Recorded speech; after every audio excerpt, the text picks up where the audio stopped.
Hello. स्वागत है आपका genius academy science regular classes के अंदर।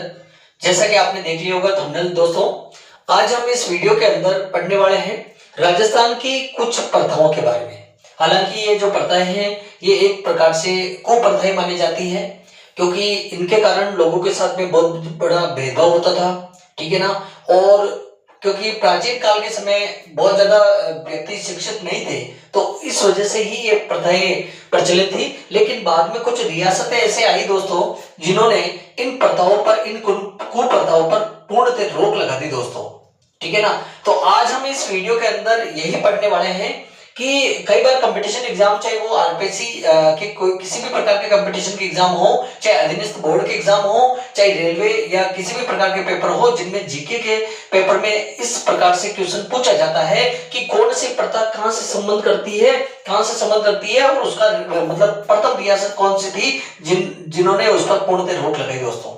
और टाइम पीरियड पूछा जाता है। तो दोस्तों तीन इंपॉर्टेंट चीजें, एक तो कौन सी प्रथा थी और उसका संबंध की कौन सी रियासत से था जिसने रोक लगाई, और सन कौन सी थी दोस्तों।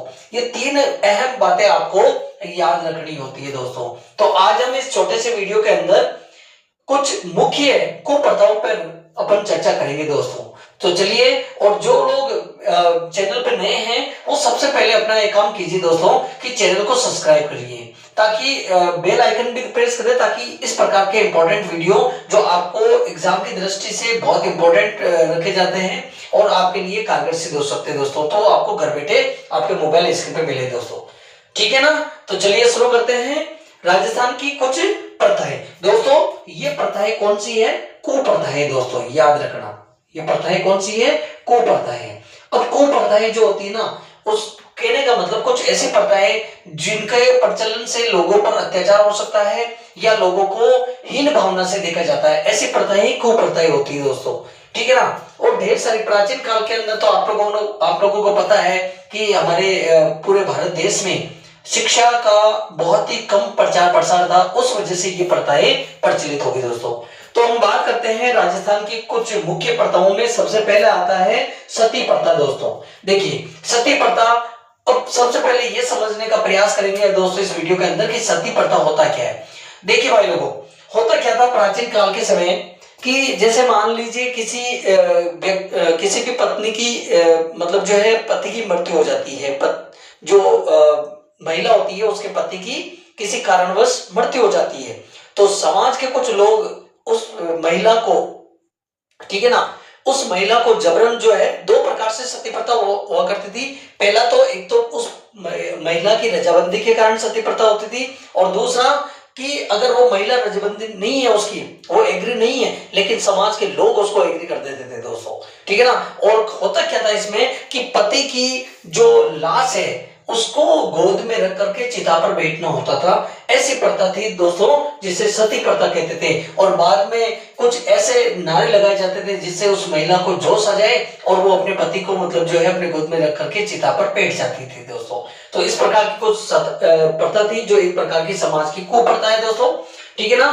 तो ये इस पे रोक लगाने वाली जो प्रथम रियासत थी दोस्तों, वो प्रथम रियासत कौन सी थी? बूंदी रियासत थी दोस्तों। याद रख लेना, बहुत इंपॉर्टेंट चीज है कि सती प्रथा पर जो सबसे पहले रोक लगाने वाली जो रियासत थी वो थी बूंदी। और टाइम पीरियड कौन सा था? 1822 में, सन 1822 में दोस्तों। बहुत ही इंपॉर्टेंट चीजें, तीन आपको अहम बातें याद रखनी है कि कौन सी प्रथा थी और कौन सी रियासत थी जिसने रोक लगाई और कब लगाई थी दोस्तों। ठीक है ना। तो ये तीन अहम बातें इस वीडियो के अंदर आपको याद रखनी है। दूसरा आता है दोस्तों कन्यावध। कन्यावध का मतलब होता है कन्या मतलब बालिका की हत्या करना दोस्तों। प्राचीन काल के अंदर कन्या के जन्म को गलत माना जाता था। अगर मान लो किसी के घर में अगर एक बालिका का जन्म हो जाता है, तो उस समाज के लोग उसको हीन भावना से देखते थे और उसके साथ में अत्याचार करते थे, कहते थे कि मतलब कन्या नहीं होनी चाहिए। तो दोस्तों उसका वध करवा दिया जाता था। ठीक है ना। तो इस प्रकार की जो एक कुप्रथा थी उसे नाम दिया गया कन्या वध हत्या या कन्या हत्या प्रथा या कन्या वध प्रथा। तो इस पर रोक लगाने वाली जो प्रथम रियासत थी दोस्तों वो थी कोटा। कौन सी रियासत थी जिसने कन्या वध पे रोक लगाई पूर्णतः? वो थी सबसे पहले की रियासत कोटा। और टाइम पीरियड कब था? 1833 का। याद रखना दोस्तों। सती प्रथा पे रोक लगी है 1822 में, और कन्या वध यानी कि कन्या हत्या पर पूर्णतः रोक लगी है कोटा रियासत के माध्यम से 1833 में दोस्तों। अब ऐसा नहीं है दोस्तों। आज क्योंकि नारी सशक्तिकरण के ऊपर जोर दिया जा रहा है और वास्तव में नारी सशक्तिकरण देखा जाता है दोस्तों।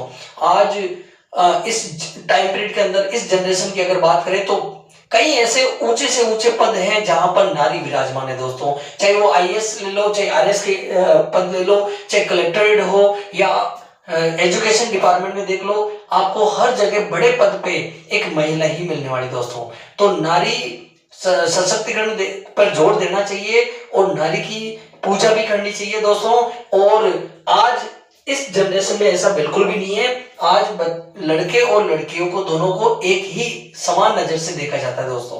ठीक है ना। तो ये एक अच्छा संकेत है। इसका प्रमुख कारण है शिक्षा का प्रसार, क्योंकि पहले प्राचीन काल में शिक्षा का प्रसार नहीं था, इस वजह से कन्याओं पर अत्याचार किए जाते थे दोस्तों। लेकिन अब शिक्षा प्रचार इतना फैल चुका है, घर घर के अंदर एजुकेशन जो है को इतना बढ़ावा मिल रहा है, जो हमारे भारत देश के लिए और हमारे विकसित हो रहे भारत राष्ट्र के लिए बहुत ही अच्छा संकेत है दोस्तों। और यही होना चाहिए। उम्मीद करते हैं कि नारी सशक्तिकरण पे प्रत्येक व्यक्ति जोर दे और नारियों को सम्मान दे, उतना ही जितना कि पुरुषों को दिया जाता है दोस्तों। ठीक है ना। तो कन्यावध एक प्रकार की कुप्रथा है जिस पर पूर्णतः रोक लगाई कोटा रियासत ने और 1833 में लगी दोस्तों। अगली प्रथा आती है डाकन प्रथा। बिल्कुल मतलब एक ऐसी प्रथा जिसमें महिलाओं को बड़े ही हीन भावना से और बड़ी ही कुदृष्टि से देखा जाता था। प्राचीन काल के अंदर होता क्या था कि जैसे मान लीजिए कोई वृद्ध महिला है या किसी भी प्रकार से जो महिला है जो दलित वर्ग से है, ठीक है ना। सबसे इंपॉर्टेंट चीज सुन लेना, ये जो प्रथा लागू होती थी ये दलित वर्गों पे बहुत ज्यादा लागू होती थी, ठीक है ना। और पहले भेदभाव बहुत ज्यादा होता था। तो लोग बाग क्या करते थे, समाज के लोग, पूरे गांव के लोग, गांव के अंदर ये चीजें चलती है तो गांव के लोग उस महिला को हीन भावना से देखते थे, कुदृष्टि से देखते थे। और अगर मान लो किसी के घर में कोई बच्चे की जन्म हुआ है या कोई मतलब जो कोई वैवाहिक या मांगलिक कार्य हो रहा है तो वहां पर उसकी एंट्री अवैध थी दोस्तों, यानी कि एंट्री नहीं होने देते थे। तो ऐसे में वो महिलाएं ऐसी प्रथा के कारण हीन भावना से ग्रस्त होकर के अपने आप को कमजोर बना लेती थी और कई यहाँ तक की महिलाएं आत्महत्या भी कर लेती थी दोस्तों। तो इसलिए ये प्रकार की कुप्रथा है जिसे अपन डाकन प्रथा कहते हैं। इस प्रथा पर रोक लगाई थी सबसे पहले, प्रथम जो रियासत थी वो थी उदयपुर की दोस्तों। उदयपुर रियासत जो थी उसने सबसे पहले डाकन प्रथा को जड़ से मिटाया दोस्तों, ठीक है ना। और ये समय था 1853 का, याद रखें 1853 में, ठीक है ना। प्रथम रियासत उदयपुर जिसने डाकन प्रथा पर पूर्णतः रोक लगा दी दोस्तों, ठीक है ना। और ये डाकन प्रथा का मतलब ये होता था कि किसी महिला पर किसी तांत्रिक का मतलब जो प्रकोप हो जाता था और वो महिलाएं अलग तरीके से बिहेव करती थी, ये लोगों का मानना था। आज बिल्कुल भी ऐसा नहीं है। इसका भी सबसे बड़ा कारण क्या है, आज ऐसा क्यों नहीं है, क्योंकि हर घर के अंदर पढ़े लिखे लोग जो है पनप रहे हैं, यानी कि एजुकेशन को बहुत ज्यादा बढ़ावा मिल रहा है दोस्तों, जो कि एक हमारे समाज के लिए, हमारे विकसित हो रहे राष्ट्र के लिए बहुत अच्छा संकेत है दोस्तों। अगली रियासत की हम बात करें, चौथी प्रथा की बात करें हम कुप्रथा की, तो वो है दोस्तों त्याग प्रथा। त्याग प्रथा का मतलब समझे, प्राचीन काल के समय के मतलब बहुत पहले के समय की बातें हैं ये सारी, ठीक है ना। आज ऐसा कुछ भी नहीं है। आज जितना नारियों को बढ़ावा मिल रहा है उतना पुरुषों को नहीं मिल रहा है, ठीक है ना। और भेदभाव बिल्कुल भी नहीं है। आज ऊंच नीच का कोई मैटर नहीं है, जो कि एक हमारे अच्छे राष्ट्र के लिए और अच्छे विकसित हो रहे भारत देश के लिए, महान भारत देश के लिए बहुत अच्छा संकेत है दोस्तों।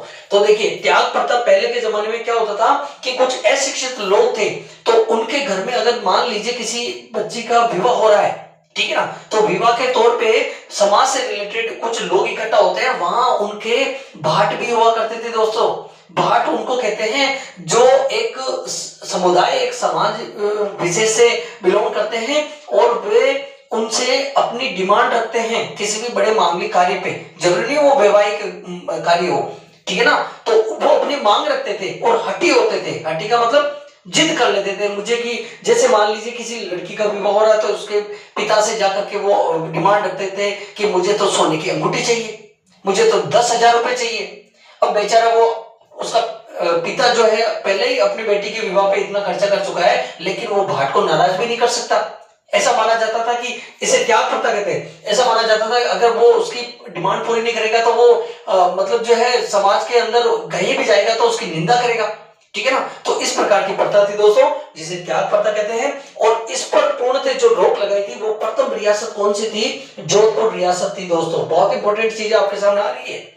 जोधपुर रियासत ने त्याग प्रथा पर पूर्णतः रोक लगाई है। समय कौन सा था दोस्तों? 1841। जो कंपटीशन की तैयारी करने वाले मेरे भाई लोगों, मेरे दोस्त हैं, वो आप बहुत अच्छे तरह से इस वीडियो को देखें, बिल्कुल भी स्किप ना करें, क्योंकि इसमें मुख्य कुप्रथाओं पर मैं चर्चा कर रहा हूं दोस्तों, और आपको समझाने का प्रयास कर रहा हूं दोस्तों, ठीक है ना। तो त्याग प्रथा पर रोक पूर्णतः लगी है, जोधपुर रियासत ने लगाई है, और वो समय था दोस्तों 1841 का। क्लियर? यहां तक ठीक है कहानी। आगे चलते हैं। मानव व्यापार एक खतरनाक प्रथा थी पहले। मानव व्यापार देखिए, बिजनेस किनका? लोगों का। बहुत ही सुनने में भी बड़ा अजीब लगता है, हालांकि आज ऐसा कुछ भी नहीं है दोस्तों, ठीक है ना। लेकिन सब मेन बात वही है कि अशिक्षित लोग थे तो उनके जो नेगेटिव थिंकिंग उनमें बहुत ज्यादा थी, तो उस वजह से ये कुप्रथाएं उनमें प्रचलित थी, और उनका शिकार होते थे बेचारे निर्दोष लोग, ठीक है ना। दलित वर्ग के लोग सबसे ज्यादा, तो क्योंकि उनके अलावा कोई, क्योंकि धनी व्यक्ति को कोई छेड़ता नहीं था। अब देखिए मानव व्यापार में क्या होता है दोस्तों। मानव व्यापार का मतलब हो गया लोगों का बिजनेस, लोगों को बेचा जाता था, ठीक है ना। और सबसे ज्यादा इसमें महिलाओं को, ठीक है ना, तो महिलाओं को और लड़कियों को बेचा जाता था, तो ये मानव व्यापार है था। तो इस कुप्रथा को मिटाने के लिए जो प्रथम रियासत आगे आई थी दोस्तों, जो थी वो जयपुर थी। तो इस प्रथा को पूर्णतः जड़ से किसने मिटाया? जयपुर रियासत ने, ठीक है ना। उस समय के शासकों ने, उस समय के राजाओं ने इस प्रथाओं पर पूर्णतः रोक लगाई, जो कि एक बहुत ही अच्छा कदम था कि प्रथम रियासत थी त्याग प्रथा पर, सॉरी, मानव के व्यापार प्रथा पर, कुप्रथा पर रोक लगाने वाली जयपुर रियासत थी समय। और समय था दोस्तों 1847। कौन सा था दोस्तों? 1847, ठीक है ना। तो यहां तक की कहानी मेरे ख्याल से उम्मीद करता हूं समझ में आई होगी। सती प्रथा पर रोक लगाने वाली जो प्रथम रियासत थी वो थी बूंदी रियासत। समय था 1822 दोस्तों, ठीक है ना। कन्या वध को प्रथा पर रोक लगाने वाली प्रथम रियासत थी कोटा, और समय था 1833। इसके बाद अगर बात करें डाकन प्रथा, तो डाकन प्रथा पर रोक लगाई थी उदयपुर प्रथम रियासत ने, और 1853 समय था, ठीक है ना। इसके बाद त्याग प्रथा पर पूर्णतः मतलब जो रोक लगाने वाली जो रियासत थी वो थी जोधपुर, ठीक है ना, जो मारवाड़ क्षेत्र की मारवाड़ क्षेत्र में पड़ता है, और यह समय था 1841। मानव व्यापार पे पूर्णतः जो रोक लगाने वाली जो प्रथम रियासत थी वो तो थी दोस्तों जयपुर, और समय था दोस्तों 1847। चलते हैं नेक्स्ट कुप्रथा पर, और वो है दास प्रथा, ठीक है ना दोस्तों। ये भी एक ऐसी कुप्रथा थी जिसमें लोगों को गुलाम बना के रखा जाता था। हालांकि इस चीज को तो आप अच्छी तरह से समझ चुके हो, और कुछ बच्चे किताबों में पढ़ते भी हैं कि भारत भी एक समय गुलाम था ब्रिटिश का, और उससे भी पहले कई प्रकार के आक्रमणकारी आ चुके हैं, क्योंकि भारत पूरे विश्व के अंदर सोने की चिड़िया के नाम से कहलाता था, जाना जाता था। लोगों को, आक्रमणकारियों को इतना पता चल गया कि यार भारत में बहुत ज्यादा खजाना है, तो उन लोगों ने हमारे, क्योंकि भारत में एक कमी थी उस समय, एक कमी थी, और वो सबसे बड़ी कमी रही हमारे विकसित न होने की दोस्तों, और वो कमी थी हम अशिक्षित थे। शिक्षा का प्रचार प्रसार बिल्कुल भारत में नहीं था। लोगों के पास खेती करने का बहुत ज्यादा, मतलब जो है खेती के लिए बहुत ज्यादा जगह थी, ठीक है ना। और इतने कामुक, मतलब काम के लोग थे जो खाने पीने पे एक सूखी रोटी पर, मतलब जो है दिन भर दहाड़ी मजदूरी कर लेते थे दोस्तों, और ढेर सारा धन इकट्ठा कर लिया, इसलिए भारत सोने की चिड़िया कहलाया। लेकिन आक्रमणकारियों ने एक फायदा उठाया कि वो शिक्षित नहीं है, तो उन पर थोड़ा हम अपना ओरा जमा दें, हमारा अपना रोब दिखा दें, तो वो गुलाम हो जाएंगे, और यही हुआ दोस्तों, ठीक है ना। तो भारत भी कई आक्रमणकारियों का मतलब जो है गुलाम रह चुका है दोस्तों। हालांकि बाद में कई मुख्य, मतलब महापुरुष ऐसे आए बाद में, जिन्होंने हमारे देश को और ज्यादा मतलब जो पिछड़ने से बचा लिया दोस्तों, ठीक है ना। ऐसे महापुरुषों के नाम आप लोग अच्छी तरह किताबों में पढ़ते आ रहे हैं। भगत सिंह, राजगुरु, सुखदेव, ऐसे महान मतलब जो व्यक्तित्व वाले लोग थे, जिन्होंने बहुत कम समय के अंदर, हालांकि अपने देश को आजाद होते हुए नहीं देख पाए, लेकिन उन्होंने हंसते हंसते फांसी के फंदे को गले लगाए दोस्तों। महात्मा गांधी, पंडित जवाहरलाल नेहरू, बाल गंगाधर तिलक, ऐसे ढेर सारे, लाला लाजपत राय, मतलब नाम लूं तो ये वीडियो भी अंत तक चलेगा नहीं, ठीक है ना। इतने महापुरुष हुए जिनकी बदौलत फिर अपना भारत देश जो है गुलाम प्रथा से हटा था। तो ये एक ऐसी प्रथा थी, प्राचीन प्रथा, जिसमें लोगों को गुलाम बनाया जाता था, ठीक है ना। यानी कि कुछ अमीर लोग, धनी लोग जो है वो दलित वर्गों पर अपना ढोप झाड़ते थे, अब उनको गुलाम बनाकर रखते थे। ऐसी प्रथा को कहते थे दास प्रथा। और इस प्रथा पर पूर्णतः रोक लगाने वाली जो रियासत थी दोस्तों वो थी कोटा, ठीक है ना। और समय था 1832। समय कौन सा है? 1832 के अंदर कोटा रियासत द्वारा सबसे पहले दास प्रथा को जड़ से मिटाया दोस्तों। इसके बाद में नेक्स्ट बात करते हैं समाधि प्रथा। समाधि प्रथा में ये हुआ करता था कि जैसे मान लो किसी समाज विशेष से कोई भी व्यक्ति जो है बहुत ज्यादा वृद्ध हो जाता था, तो उनको एक ऐसी शक्ति मिल जाती थी, पता नहीं वो शक्ति कैसे, मतलब कैसे मोटिवेट होते थे वो अपने आप को जीते जी समाधि ले लेते थे, मतलब मिट्टी के नीचे दब जाते थे और फिर लोगों द्वारा वो पूजे गए, ठीक है ना। तो इस प्रथा को समाधि प्रथा के नाम से जाना गया। और ये प्रथा भी पहले प्राचीन समय में अशिक्षा के कारण बहुत ज्यादा हुआ करती थी। इस पर रोक लगाने वाली जो प्रथम रियासत है दोस्तों वो है जयपुर। कौन सी रियासत? जयपुर है दोस्तों। और समय था 1844 दोस्तों। बहुत इंपॉर्टेंट चीज है, आज इस वीडियो के अंदर कल्चर से रिलेटेड एक ऐसा वीडियो मैंने आपके सामने शेयर किया दोस्तों जिसमें राजस्थान की कुप्रथा है। और आज इस वीडियो को अगर जहां तक भी जो भी लोग देख रहे हैं तो डेफिनेटली वो मोटिवेट होंगे और इन प्रथाओं के बारे में जान पाएंगे दोस्तों। तो जयपुर जो प्रथम रियासत थी 1844 में, उसने सबसे पहले समाधि प्रथा पर पूर्णतः रोक लगाया। नेक्स्ट आती है बाल विवाह। जो बाल विवाह जो प्रथा है दोस्तों, तो मेरा मानना यह है कि ये पूर्णतः अभी हमारे समाज से ये प्रथा नहीं गई है दोस्तों।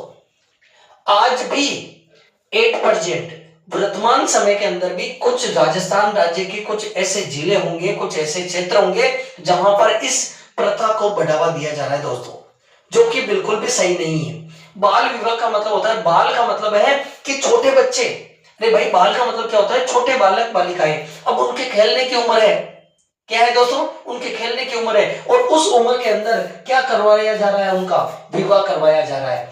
अब उनकी कोई रजामंदी थोड़ी होगी, उनको तो पता ही नहीं है कि उनके साथ क्या हो रहा है। लेकिन उनके माता पिता जो है इसमें मतलब जो है वो उनको समझना चाहिए कि अभी तो इनके पढ़ने की उम्र है, खेलने की उम्र है, अभी कुछ इनको कुछ ज्ञान ही नहीं है और उनका जबरन विवाह किया जा रहा है। तो ऐसी प्रथा से जो विवाहित जो बच्चे होंगे ना, बच्चे रहेंगे, तो कम उम्र में उनकी शादी होने के कारण कम उम्र में उनके बच्चे होंगे और उसका प्रभाव उनके शरीर पे पड़ेगा दोस्तों। और कई बालिकाओं की तो मौत भी हो जाती है, क्योंकि उनका मेडिकल साइंस ये कहती है कि 18 साल और अब तो 21 साल भी मान रही है, तो 18 और 21 साल तक जब तक कोई बालिका या कोई बालक जो है, जिनको अपन किशोर या किशोरिया कहते हैं, वो 18-21 साल के ना हो जाए, यानी कि युवा ना हो जाए, तब तक उनका विवाह नहीं करना चाहिए। ये कानूनन अपराध है, ठीक है ना। तो दोस्तों बिल्कुल सही है, क्योंकि मेडिकल साइंस भी ये कहती है कि इस एज के अंदर वो मैच्योरिटी, उनके अंदर जो जनन परिपक्वता है वो मतलब जो है डेवलप हो जाती है दोस्तों। लेकिन प्राचीन काल के अंदर तो छोटे छोटे बच्चों का विवाह होता था, तो उसके अंदर उनके जन्म स्वास्थ्य पर इफेक्ट पड़ता था, उनकी पूरे बॉडी पर इफेक्ट पड़ता था, जिनसे कई लड़कियों की मौत भी हो जाती थी। तो इस कुप्रथा को मिटाने के लिए प्रथम रियासत जो आगे आई थी दोस्तों वो थी जोधपुर। कौन सी थी? जोधपुर। और समय था दोस्तों 1855, ठीक है ना दोस्तों। तो एक इन शॉर्ट में आपको वापस थोड़ा सा रिपीट कर देता हूं। इस छोटे से वीडियो के अंदर अपन ने जाना था राजस्थान की कुछ कुप्रथाओं के बारे में। 3 चीजें अहम आपको याद रखनी है दोस्तों। एक तो कुप्रथा कौन सी है, फिर उस पे रोक लगाने वाली रियासत कौन सी है, और समय कौन सा दोस्तों। बहुत ही अहम चीज। बाकी कुछ घटनाओं के बारे में जो आपको मैंने बताई है ये केवल मनगढ़ंत कहानियां भी हो सकती है, तो इन पे ज्यादा विचार नहीं करना है दोस्तों। अपन को केवल है ना कंपटीशन एग्जाम की तैयारी के दृष्टिकोण से देखना है। तो सती प्रथा पर रोक लगाने वाली प्रथम रियासत थी बूंदी। समय था 1822। कन्या वध यानी कि कन्या हत्या पर रोक लगाने वाली प्रथम रियासत थी दोस्तों कोटा। समय था 1833। रिपीट कर रहा हूं, सुन लेना और नोट करना है तो आराम से ध्यान से कर लीजिएगा दोस्तों। डाकन प्रथा पर रोक लगाने वाली प्रथम रियासत थी उदयपुर। समय था 1853 दोस्तों। इसके बाद में त्याग प्रथा पर प्रथम रियासत जो सामने आई थी वो जोधपुर। समय था 1841। मानव व्यापार यानी कि लोगों का व्यापार, लोगों का बिजनेस, उस पर रियासत जो सामने आई थी रोक लगाने के लिए, वो थी जयपुर। समय था 1847, 1857। दास प्रथा जो कि गुलाम प्रथा के नाम से भी जानी जाती है, कोटा रियासत थी जिन्होंने इसको जड़ से मिटाया। समय था 1832, 1832। समाधि प्रथा जिसमें लोगों को समाधि दी जाती थी, जयपुर रियासत थी जिसने इसको जड़ से मिटाया। समय था 1844 यानी कि 1844 दोस्तों। और नेक्स्ट आती है सबसे इंपॉर्टेंट, बाल विवाह। ये भी एक प्रकार की कुप्रथा है जो अभी भी हमारे समाज में हो सकता है व्याप्त है। तो लोगों से निवेदन है कि इस प्रथा को भी जल्द से जल्द मिटाया जाए। जब तक कि 18-21 साल के लड़के और लड़कियां ना हो जाए तो उनका विवाह प्लीज दोस्तों ना कीजिएगा, ठीक है ना। उनके गार्जियन से यही रिक्वेस्ट है मेरी। और इस कुप्रथा को मिटाने के लिए जो रियासत सामने आई थी दोस्तों वो है जोधपुर, और समय था 1885, 1885 दोस्तों। तो उम्मीद करता हूँ इस छोटे से वीडियो के अंदर राजस्थान की कुछ कुप्रथाओं के बारे में मैं अच्छी सी जानकारी आपको दे पाया हूँ और आप बहुत ही अच्छे से कंसिडर कर पाए होंगे दोस्तों, ठीक है ना। तो अगर वीडियो अच्छा लगा है तो लाइक शेयर करें, आप वीडियो को जहां तक पढ़ने वाले मतलब जो जितने भी छात्र हैं उनको शेयर करें दोस्तों, बहुत उनके काम आने वाली चीज है। और मिलेंगे इसी प्रकार इंपॉर्टेंट वीडियो के साथ नेक्स्ट वीडियो में, तब तक के लिए goodbye, thanks, take care.